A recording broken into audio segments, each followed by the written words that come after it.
여기에 신문선 후보는 이날 취재진과 마주해 정몽규 후보는 애초에 자격이 없는 사람이라고 주장했습니다. 신 후보는 정몽규 후보가 협회 정관 제29조 제2항 7호의 후보 결격 사유에 해당한다고 봤습니다.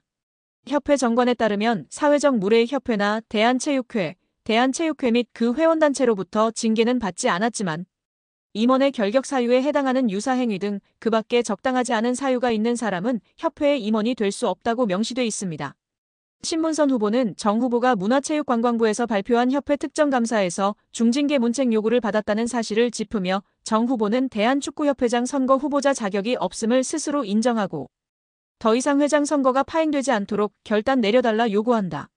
협회는 중앙선관위 위탁이 되지 않는다면 선거가 투명하고 공정한 절차로 진행되도록 축구계가 인정하는 객관적이고 중립적인 인사들로 선관위를 재구성할 것을 요청한다라고 외쳤습니다.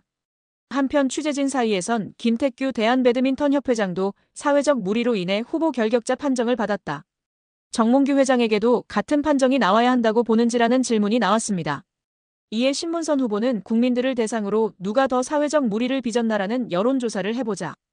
여론조사를 한다면 아마 정몽규 후보가 23배 정도 높을 것이다라고 꼬집었습니다. 또 신문선 후보는 만약 정몽규 회장이 당선된다면 문체부가 승인할까라고 되물으며 결국 검찰 수사 과정까지도 치닫지 않겠느냐라는 생각이다. 지난 12년 동안 협회를 이끌면서 작은 흠결이 있지만 명예스럽게 떠나는 모습도 기대하고 있다라고 전했습니다. 한편 신문선 후보는 허정무 후보와 마찬가지로 이번 선거를 중앙선거관리운영회에서 맡기를 희망하고 있습니다. 신 후보는 만약 중앙선거위에서 진행한다면 공정하고 투명한 선거가 진행될 수 있을 것이라고 내다봤다. 다만 위탁할 수 없는 돌발 상황이 발생한다면 어떻게 공정한 선거위를 새롭게 꾸밀지 검토 후 추가 입장을 밝히겠다고 예고했습니다. 여기에 대한축구협회가 신청한 특정감사 재심의가 기각됐습니다. 이에 따른 감사 후폭풍이 시작될 것으로 보입니다. 문화체육관광부는 2025년 1월 2일 대한축구협회가 신청한 특정감사 재심의에 대해 기각을 결정해 통지했다라고 밝혔습니다. 앞서 문체부는 27건의 위법 및 부당사항들에 대해 축구협회에 징계, 시정, 주의제도 개선 등을 요구했으며 합리적인 개선 방안을 마련하도록 통보했습니다. 축구협회는 이에 대해 재심의를 신청했고 문체부는 감사심의위원회를 개최해 7개 안건에 대한 심의 후 최종적으로 모두 기각했습니다. 재심의가 받아들여지지 않으며 축구협회는 한 개월 내 징계에 대한 징계 의결 뒤 결과를 통보해야 하며 제도 개선이나 시정 조치에 대해서는 2개월 내에 문체부에 알려야 하는 상황입니다. 문체부는 최종 감사 결과 발표 당시 감독 선임 과정, 징계 축구인 기습 사면 및 철회, 천안축구종합센터 건립보조금 허위 신청 등에 대한 책임으로 자격정지 이상 중징계를 요구했습니다. 더불어 문체부는 김정배 부회장, 이임생 기술총괄이사 등에게는 홍명보 현 국가대표팀 감독 선임 과정에 책임을 물어 자격정지 이상의 중징계를 요구했습니다.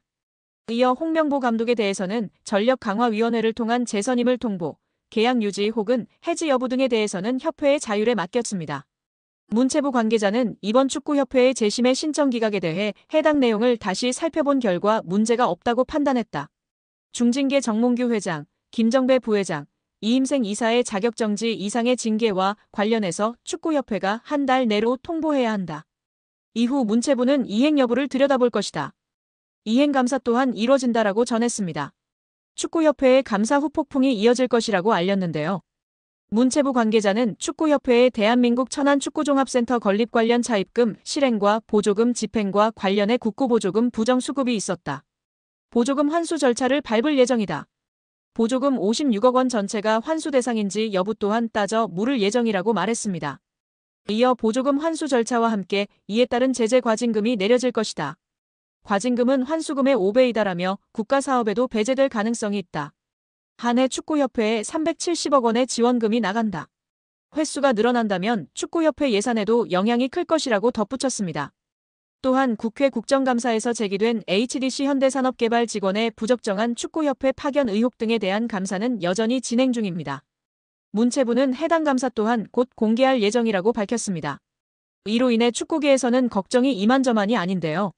최악의 상황을 걱정하고 있습니다. 최악의 상황이라 함은 보조금 환수 절차와 함께 이에 따른 제재 과징금이 내려질 것이기 때문입니다. 과징금은 환수금의 5배이기 때문입니다.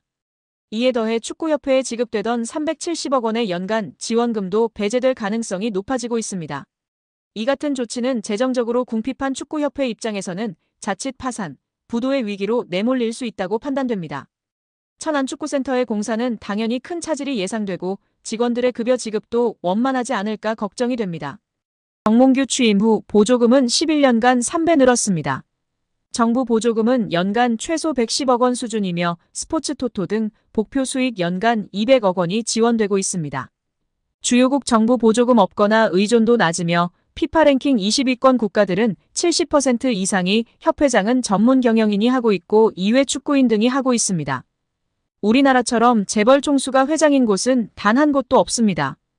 대한축구협회에 연간 약 300억 원의 국가재정이 투입되면서 수익에서 정부 의존도가 약 30%에 달하는 것으로 나타나며 충격에 빠졌습니다. 사실상 정부 재원이 아니면 운영이 어려운 셈입니다. 미국과 일본 등 주요국은 국가보조금 의존도가 낮은 가운데 축협의 재정 자립을 촉구하는 목소리가 나오고 있습니다. 18일 한경닷컴이 축협의 손익계산서를 분석한 결과 지난 2013년 이후 보조금과 복표 수익을 제외하면 연 평균 300억 원 적자를 기록하고 있습니다. 배현진 의원은 24일 오전 국회 문화체육관광위원회 현안 질의에 증인으로 참석한 정 회장과 홍명보 국가대표팀 감독 등을 향해 대한민국 축구종합센터 건립과 관련해 국제현상공모 절차에서 지속적으로 등장하는 HDC 사명에 대한 해명을 요구했습니다. 배 의원은 축구협회가 2015년부터 지금까지 국비와 시비 그리고 자체 재원까지 동원해서 약 1,550억 원을 투입하는 초대형 프로젝트를 추진하고 있다며 2020년 3월에 축구협회가 천안의 부지를 이제 지정하고 난 후에 축구센터 마스터플랜 건축사 건축회사를 선정하기 위해서 국제공모를 시행을 했고 6월에 네덜란드의 UN 스튜디오라는 업체가 최종 선정되는 과정이 있었다고 운을 뗐습니다.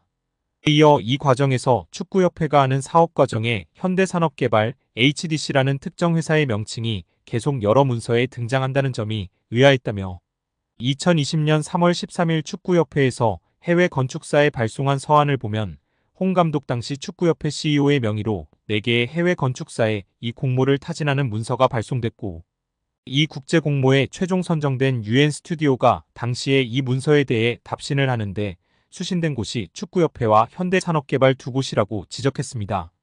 그러면서 현대산업개발이 전체적인 이 공모의 공식적인 과정에서 실무적인 수신을 받은 것이라며 2020년 11월 24일 UN 스튜디오가 다시 과업범위 및 수수료 제한이라는 계약 조정 문건, 비용에 관한 문건을 축구협회에 발송하는데 이 문서 또한 현대산업개발도 동일하게 수신한다고 꼬집었습니다. 홍명보 감독이 축구대표팀 사령탑 선임 과정에서 대한축구협회 전력강화위원회 회의에서 1순위가 아닌 2순위 추천 후보였다는 스포츠윤리센터 조사 결과가 나와 논란을 낳고 있습니다.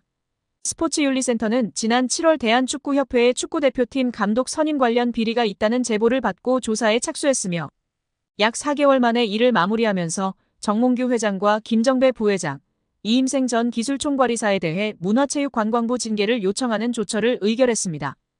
이번 스포츠윤리센터의 징계 요청 결정문에서 논란이 불거진 것은 홍 감독에 대한 전강위의 추천표였는데요.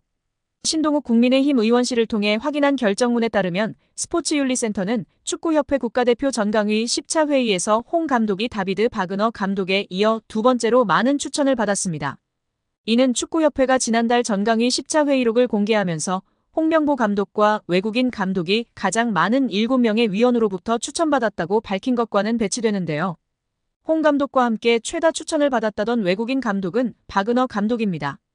대표팀 감독 선임 과정을 살펴본 문체부 감사 결과에서도 홍 감독이 전강위 10차 회의에서 바그너 감독과 최다 추천 후보였다는 축구협회 발표 내용과 크게 다르지 않았습니다.